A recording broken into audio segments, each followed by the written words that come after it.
Selon les autorités congolaises, les combats ont éclaté mardi dans un village appelé Oussi, à environ 70 km de Bukavu, capitale de la province du Sud Kivu.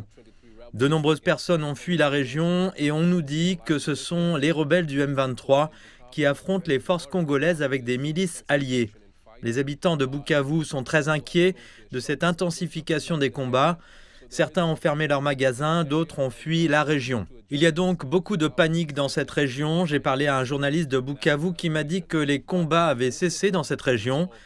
Mais nous avons également entendu parler de combats, d'affrontements très violents dans la province du Nord Kivu et dans la région connue sous le nom de Kanouné, qui est proche du territoire de Lubero. On nous a dit que les rebelles du M23 avaient progressé, malgré l'appel des dirigeants nationaux à un cessez-le-feu immédiat et inconditionnel.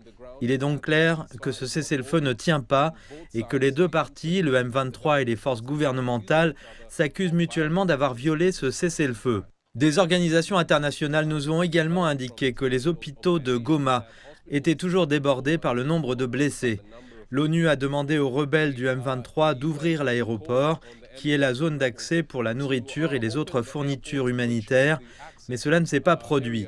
La situation reste donc très difficile pour les personnes qui ont été prises au piège de cette situation dans l'est de la RDC.